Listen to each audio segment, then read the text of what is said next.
FCI food corporation of ইন্ডিয়ার তরফ থেকে 33,566টা পোস্টে, আবারও বলছি ভালো করে শোনো, 33,566টা পোস্টে নিয়োগের জন্য শর্ট নোটিশ জারি হয়ে গেছে, যেখানে ভারতের তুমি যে প্রান্তেই থাকো ছেলে মেয়ে উভয় কিন্তু আবেদন করতে পারবে। 2022-এ লাস্ট ফর্ম বেরিয়েছিল, খুব দ্রুত গতিতে কিন্তু ফর্ম ফিল আপ শুরু হয়ে যাবে এবং তার সাথে সাথে খুব দ্রুত এর রিক্রুটমেন্ট প্রসেস হয়, 4 থেকে 5 মাসের মধ্যে তোমার জয়েনও হয়ে যাবে। তো ব্যাপারটা হচ্ছে আগে থেকে শর্ট নোটিশ দিয়ে সরকার বোঝাতে চাইছে ভাই পড়াশোনা শুরু করে দাও, নইলে কিন্তু এই 33,000 পোস্টে তুমি কিন্তু চাকরি পাবে না। চলো আমরা বিষয়গুলো ডিটেলসে জানাই। দেখো টোটাল পদ কিন্তু 33,566, শর্ট নোটিশটা আমি পারলে দিয়ে দেবো, দেখে নিতে পারো। এই এক্সামে কোনো রকম ইন্টারভিউ নেই, কোনো রকম স্কিল টেস্ট নেই। আমরা যদি একটু আগের বছরের ডাটা দেখি, আগের বছর মানে আগের বার 2022-এ যে ফর্মটা বেরিয়েছিল সেখানে ডাটা দেখলে দেখবো 27শে আগস্ট ফর্ম বেরিয়েছিল, লাস্ট ডেট ছিল আমরা নভেম্বরে দেখবো, নভেম্বর না, সেপ্টেম্বরের 26-এ লাস্ট ডেট ছিল। পরীক্ষার ডেট আমরা দেখবো ডিসেম্বরের 10 থেকে 17-এ পরীক্ষা ছিল।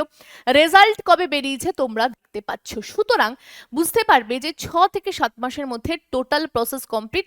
মানুষ কিন্তু যারা যারা পরীক্ষা দিয়েছে তারা ক্যান্ডিডেটগুলো কিন্তু চাকরিতেও যুক্ত হয়ে যায়। যদি আমরা দেখি এফসিআই ম্যানেজার ছাড়া এফসিআই অ্যাসিস্ট্যান্ট রিক্রুটমেন্টের পোস্টে, সেখানেও দেখবো এর পরপরই বিজ্ঞপ্তিটা এসেছে।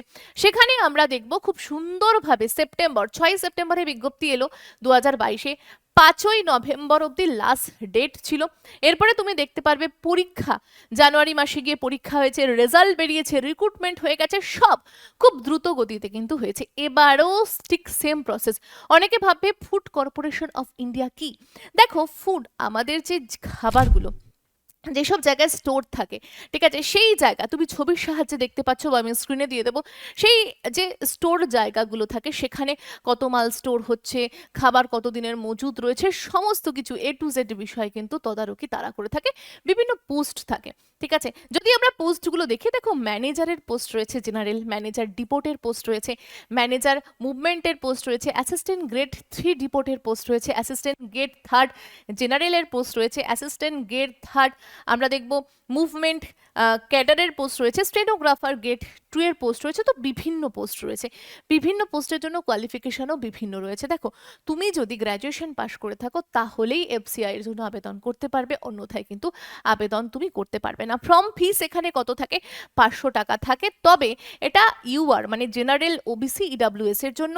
এসসি এসটি ফিজিক্যাল হ্যান্ডিক্যাপ যারা, তাদের জন্য কিন্তু কোনো রকম পয়সা লাগছে না। এখানে আমরা দেখব স্যালারি স্ট্রাকচার কিন্তু ভাই খুব ভালো, 90,000 60,000 থেকে কিন্তু স্যালারি শুরু। তুমি যদি ম্যানেজার পোস্টে যাও ভাই 90,000 থেকে শুরু, অ্যাসিস্ট্যান্টের পোস্টে গেলে 60,000 থেকে তোমার স্যালারি থেকে থাকে। আমরা দেখব 2022-এ ফর্ম বেরিয়েছিল, 23-এ রেজাল্ট বেরিয়েছে। সেক্ষেত্রে তুমি যদি দেখো ফেজ 1-এ আমি বিভিন্ন পোস্টের নাম লিখে দিয়েছি এবং বিভিন্ন পোস্ট অনুযায়ী SC ST OBC EWS UR এবং পিডাব্লিউডির কতটা কাট অফ গেছে সেটাও দিয়ে দিয়েছি। সুতরাং তুমি বুঝতে পারবে আগের বছর প্রতিযোগিতা কিরকম ছিল, আগের বছর বলা ভুল হবে। আর একটা কথা তুমি জেনে রাখবে, এবার ভ্যাকান্সি বেশি, তো সুতরাং আমরা দেখব যে এই চাকরির জন্য না সবাই বেশি আবেদন করে না, সো সেক্ষেত্রে আমরা কাট অফটাও খুব একটা বেশি দেখব না। এবার তুমি যদি চাও এখন থেকে তৈরি হতে, তাহলে তুমি বুদ্ধিমানের কাজ করবে, কারণ দেখো এখন থেকে তৈরি না হলে খুব দ্রুত গতিতে কিন্তু রিক্রুটমেন্ট হয়ে যায়। তো ফর্ম ফিল আপ করলে কিন্তু চাকরি না পাবে না, তো এটা করে তো কোনো লাভ নেই। চাকরি পেতে হবে, চাকরি নিতে হবে, তার জন্য ভাই পড়াশুনো করা মাস্ট।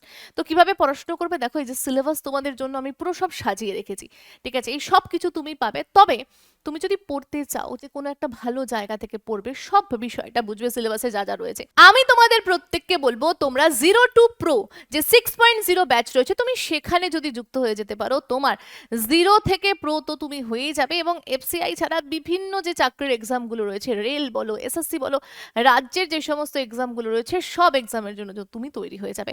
তো আমার মনে হয় এক ডিলে সব পাখি মারাই বেস্ট। তবে অনেক ছাত্রছাত্রীরা আছো যারা শুধু পুলিশের জন্য ভর্তি হতে চাও, যারা শুধুমাত্র রেলের জন্য ভর্তি হতে চাও, দেখো তাদের জন্য আলাদা আলাদা করে কোর্স রয়েছে।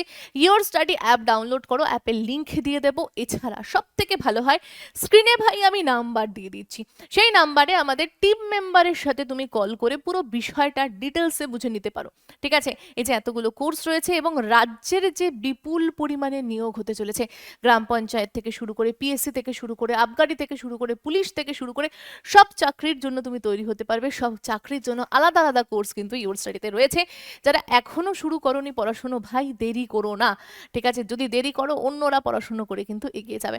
আমি ডিটেলস দিয়ে দিচ্ছি, তোমরা যারা যারা দেখতে চাও অবশ্যই দেখে নিও। পিএসসি মিসলেনিয়াসের কোর্স শুরু হয়েছে, সেখানে তুমি ভর্তি হতে পারো। জিডির নতুন ব্যাচ রয়েছে, জিডিতে আমাদের সাকসেস রেট কিন্তু খুব ভালো, প্রচুর ছাত্রছাত্রীদের চাকরি পেয়েছে, চাকরি পাচ্ছে, ঠিক আছে? তো এই হচ্ছে বিষয়।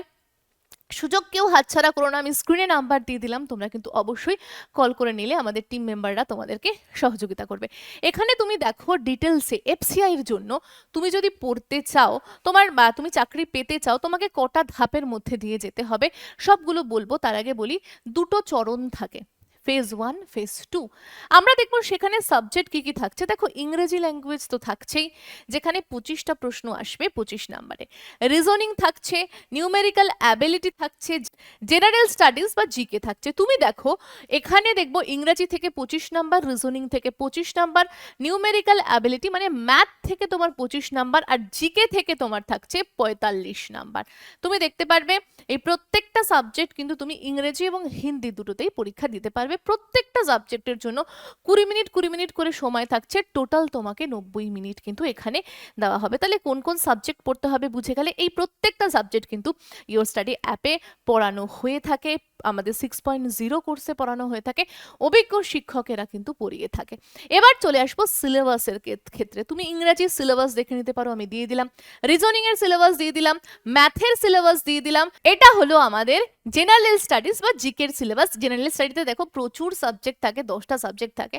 তো 10টা সাবজেক্টের কি কি সাবজেক্ট থাকছে সাবজেক্টগুলো দিয়ে দিয়েছি। যদি সিলেবাস জানতে চাও অবশ্যই এর সিলেবাসটা ডিটেলসে আমি আমাদের অ্যাপে দিয়ে দেবো, তুমি সেখান থেকেও কিন্তু দেখে নিতে পারো। আচ্ছা, তাহলে আমাদের কাছে পুরো বিষয়টা ক্লিয়ার হলো। আমরা এখানে কাট অফটাও দেখে নিয়েছি। ফাইনাল কাট অফ যারা চাকরি পেয়েছিল তাদের ক্ষেত্রে আমরা দেখব এই হচ্ছে ফাইনাল কাট অফ। এটা হচ্ছে ইউআরদের জন্য, ইউআর মানে হচ্ছে যারা জেনারেল রয়েছে তাদের, ইডব্লিউএস, ওবিসি, এসসি, এসটি পুরো কাট অফ দিয়ে দিয়েছি, তোমরা চাইলে দেখে নিতে পারো। কাট অফটা দরকার হয় কি, তুমি কিভাবে পড়াশুনো করবে, আগের বছর প্রতিযোগিতা কি ছিল সেটা জানার জন্য। ফাইনাল মেরিট কিন্তু 100 নাম্বারের হয়, সেটা কিন্তু ফেজ 2 এর উপর নির্ভর করেই হয়, ঠিক আছে? এই যে সিলেবাস টোটাল দিয়ে দিলাম, আরও একবার করে তুমি চাইলে দেখে নিতে পারো, ঠিক আছে? এটা হচ্ছে ফেজ 1 এর আর এটা হচ্ছে ফেজ 2 এর সিলেবাস, ঠিক আছে?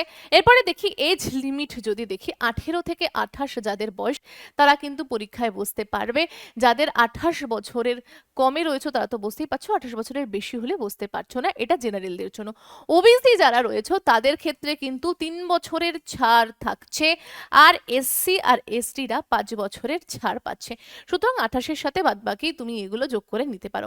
সিলেকশনের প্রসেস দেখো, বললাম আগেই ফেজ 1 থাকে, ফেজ 2 থাকে। ফেজ 1 হচ্ছে কম্পিউটার বেসড টেস্ট, ফেজ 2ও কম্পিউটার বেসড টেস্ট, কম্পিউটারে বসে তোমাকে পরীক্ষা দিতে হবে। তবে চাকরির নির্ধারণ হবে ফেজ 2 এর তোমার 120 নাম্বারের ভিত্তিতে। যে সিলেবাসটা আমি তোমাকে এই জায়গাতে দেখিয়ে দিয়েছি এটা হচ্ছে ফেজ 2 এর এক্সাম, আর ফেজ 1 এর হচ্ছে এই হচ্ছে টোটাল সিলেবাস, এই হচ্ছে নাম্বার ডিভিশন। তুমি দেখে নিতে পারছো ফেজ 1 ক্লিয়ার করে তুমি ফেজ 2 এ বসছো। সাবজেক্ট একই থাকছে, ইংরেজি, রিজনিং, ম্যাথ এবং জিকে, এর উপর ভিত্তি করেই কিন্তু তোমার পরীক্ষা হচ্ছে। সুতরাং তুমি যদি কম্বো ব্যাচটা নিয়ে নাও না, তোমার জন্য সব থেকে বেস্ট মানে বেস্টেরও বেশি হয়ে যাবে। তো সুতরাং এই ছিল এফসিআই বিজ্ঞপ্তি।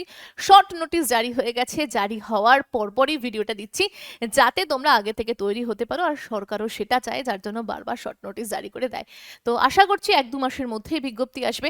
সবাই পড়াশোনা শুরু করে দাও জোর কদমে, যাতে চাকরি একটা নিতে পারো। 33,566 ভ্যাকান্সি, বারবার বলছি ভ্যাকান্সি কিন্তু কম নয়। তো সেই জন্য কিন্তু পড়াশোনাও জোর কদমে চাই। তো আজকের ভিডিও এখানেই, দেখা হচ্ছে অন্য ভিডিওতে।